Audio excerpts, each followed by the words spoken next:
Hi everyone, I am America Gloria Suk, and today I will be guiding you through an SAT and ACT preparation guide. The SAT and the ACT are both exams that are different in terms of time and what you are being tested on, but colleges and universities sometimes do require these exams results, so it's very important that you do well and you try your best on both. Now, the SAT is heavily focused on logic and reasoning. It has three sections: reading, writing, language, and math. Math is separated into two sections, one with the calculator and one without a calculator. It does have more time per question than the ACT does, and it's more algebra focused with Algebra 1 and Algebra 2. It is about 2 hours and 14 minutes long with a 10-minute break, while the ACT is 3 hours, but it also does have breaks. It is faster. The ACT is faster paced, but with more straightforward questions. It includes four sections instead of three. It has English, math, reading, and science. Do not freak out about science. Science is mostly charts and graphs, not actual extensive science knowledge. But it is more, the math section is more based on geometry and trig. It also has a lot more statistic questions. Some regular testing tips that you can use in both exams is going back to your English 1 class. Instead of during the reading sections on both exams, they will give you texts that have over 6 paragraphs in them. You do not have time to reread every single paragraph all the time each time you answer a question. So instead, you want to go first to the question, and most questions do have a outline saying in line 49 and line 53, what does this mean? So instead of reading the whole thing, you want to go to line 49 and read to line 43 or 53. Usually what I do, this helps you on multiple questions. I like to read at least two lines before and after to get some context. This can help you in also word questions when they ask you, what does this word mean in line 43? By reading two sentences before, you can see what context we're talking about, so you don't get a completely different meaning. It's also really important to know your grammar rules. You want to know where your commas go. You want to know about your semicolons. You want to know about your dashes. You also want to know about your whose. It's not a day to day use for some people, so it's very important that you want to catch up to that and when it's applicable.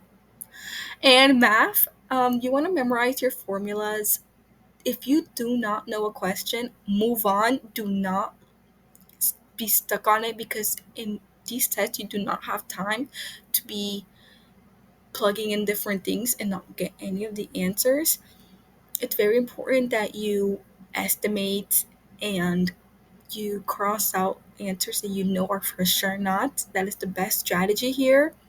Of course, if you have time, I would go back and plug in the answers to your formulas that are given to see which one it is, but it's only if you have time.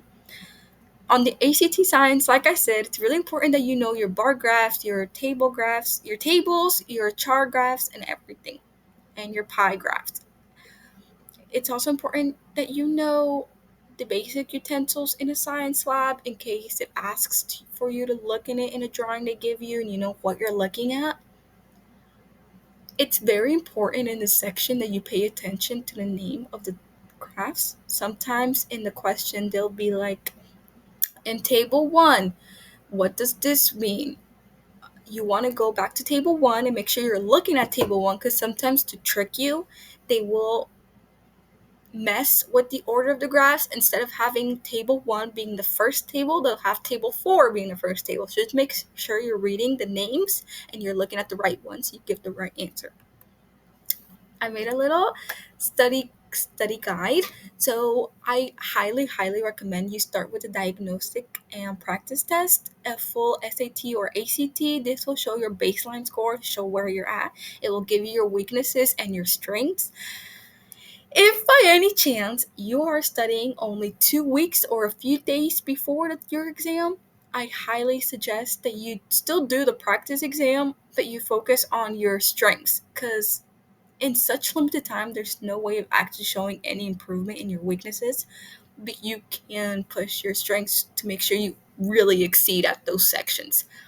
But if you are taking it with the appropriate amount of time before, obviously I want you to focus on your weaknesses. First, we're going to start out with our foundations. You want to make sure you have all your grammar rules done, your algebra basics. Practice reading passages because in reading, there is some questions that ask you about the main idea or what the author was trying to say throughout the whole passage.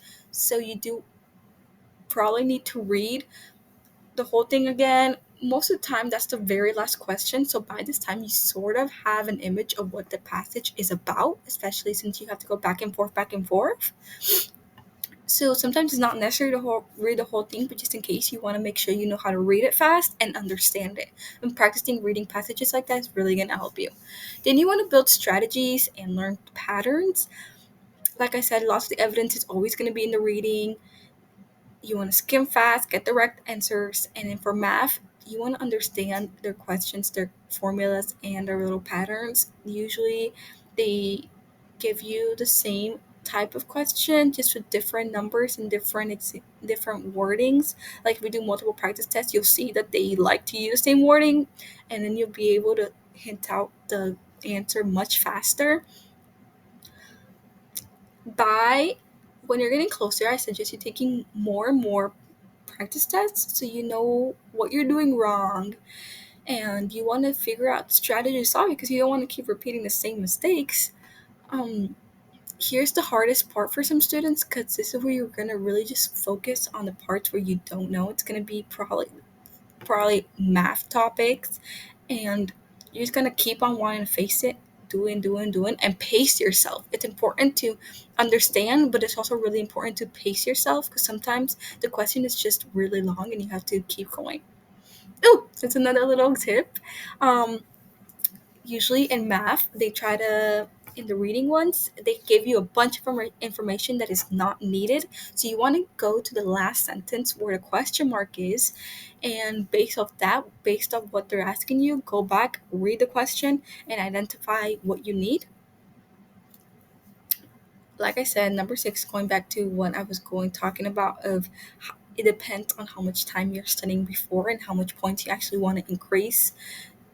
Usually, I say the minimum you want to be studying like 3 4 weeks before you take your actual exam, and that's just the minimum. Like, if you want to see an actual increase in your points, like if you know you're at 110 and you have to get to 160, 60, um, that 50-point increase is not going to come in a week or two. It's going to need you to practice a whole bunch.